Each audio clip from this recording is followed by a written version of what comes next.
Morning. Early morning back to Sydney from Armidale. I feel like I'm doing quite a lot of videos in the dark, but that's because there's a lot of early morning moving parts. Yeah, I was trying to think about, what was the main kind of takeout from the day we spent up with Paige and the Austral Herbs team yesterday. She's now 4 months in post-completion, doing a fantastic job with the team, with the business process, with understanding how to run that ship. And I think that the balance now that is the real focus is that balance between, keeping the plane in the air and flying it with what you've got and fixing it along the way and making sure you're spinning both those plates in parallel. It's easy to get kind of fixed on one or the other. And if you get stuck only just flying the plane, then you'll never make the improvements that you need to make. But if you get stuck focusing on, trying to track that pathway through to perfection, fixing every process, getting everything running exactly as you want it, if all of your energy goes into that, then you start to lose the opportunity to keep the plane flying in the meantime. And so that's the juggle that Paige and the team are under right now. There are certain things that they know they can fix that can improve the way in which the business operates, but it will take some time to get there. And so in the meantime, there might be some little fixes, some temporary fixes, potentially even with some abortive cost that they can put in place to keep the plane flying as best as it can, with some short-term fix that may then be replaced with the longer-term fix in the next 3, 6, 9 months. But that's the juggle. How do you make sure that if there's a process that isn't quite working and there's a long-term fix you can put in place, but that might be 6 or 9 months away, what's the little fix you can do in the meantime? That's why we're here, and that's the whole fun of it, right? So, yeah, they're doing a great job.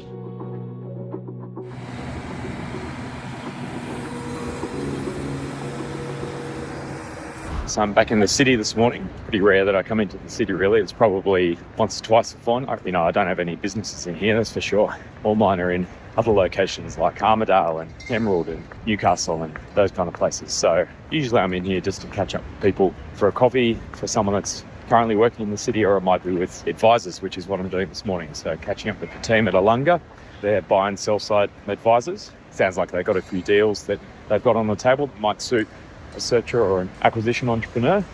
So going to hear a bit about that and see if I can help them connect the dots. It's funny, I get asked a lot to help find buyers, but I'm really not a broker. I'm happy to make introductions, but I think I really want to start pushing people towards the network and the community we've built. If they've got a business they want to broker, then they should reach out directly, really. Getting pretty close to completing Luke's deal over in New Zealand. Just about to jump on a call now with the proposed board. Just sitting on a call with the guys at ACE.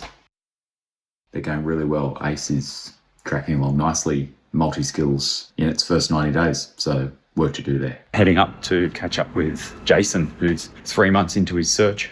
And I think he's making really good progress. Already made 3 offers on businesses. We're just going to have a bit of a workshop, grab a whiteboard and a room and work through the deals he's already done, and then have a look at what his plan might be for the next quarter and what sort of cadence we can put in place to keep things rolling. It was interesting catching up with Jason just then. He's 3 months into his search. He's already submitted a few LOIs, which is great, and he's got a pipeline running. Some of his feedback was things like, he made the comment, which I think is an accurate one, that investors obviously have a range of different opinions and think about things in different ways.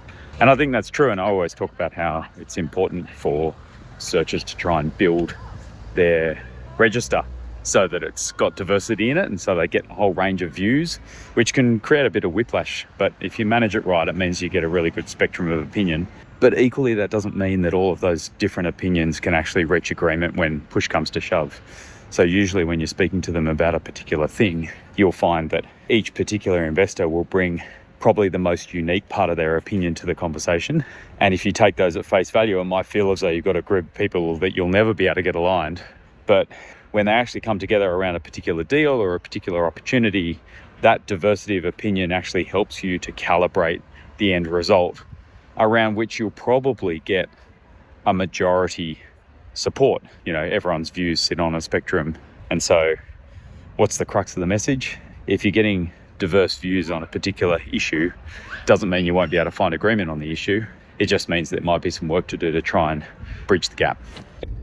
Another quick topic that came up in the discussion with Jace just then was one of the deals he's looking at has a bit of rolled equity. So the vendor wants to stay in for a bit. And obviously the searcher themselves, in their agreement with their investors, they've got a kind of proportion of carry that comes under an option structure where they've got these tranches that gives them incentive to create performance on returns for the investors, but it does actually dilute the investors over time as well in terms of total percentage.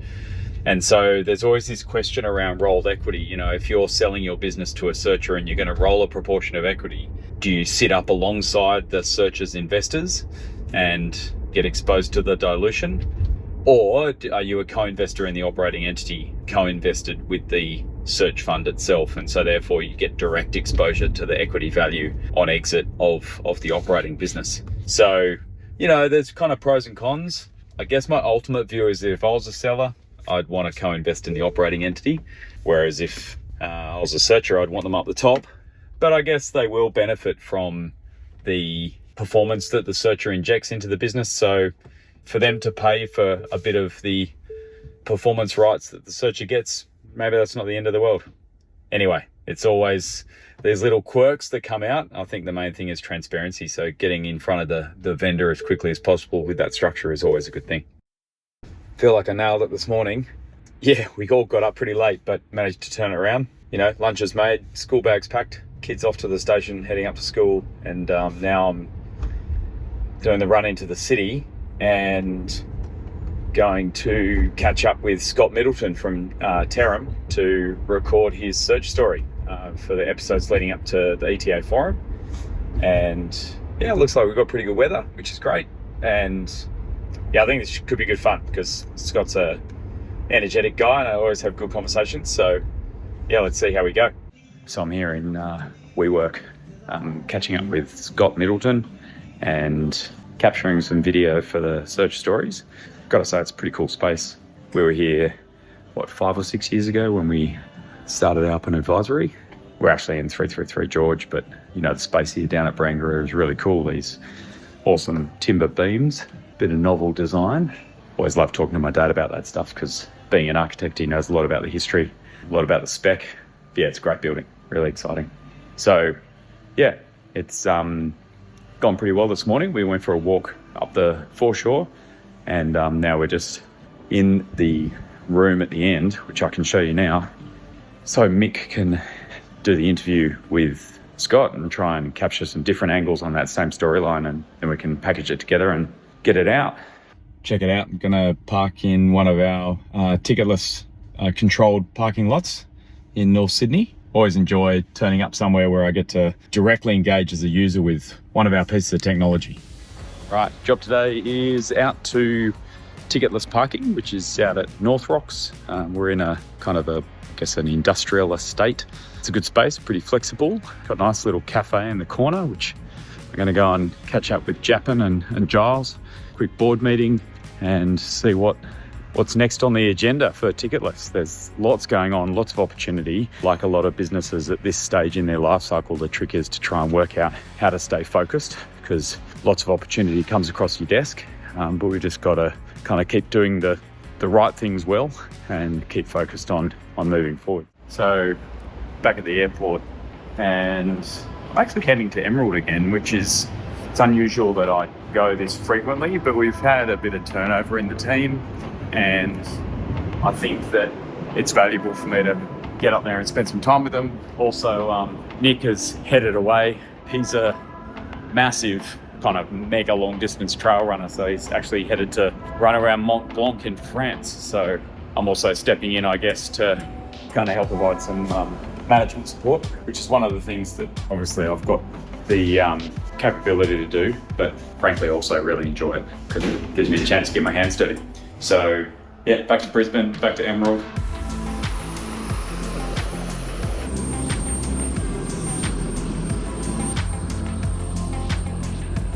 So I finally landed back in Sydney after the trip up to Emerald. Didn't get much footage up there. Sorry, it all kind of was a bit of a whirlwind. We're making great progress, I think. You know, it's never smooth sailing immediately post-acquisition of a new business.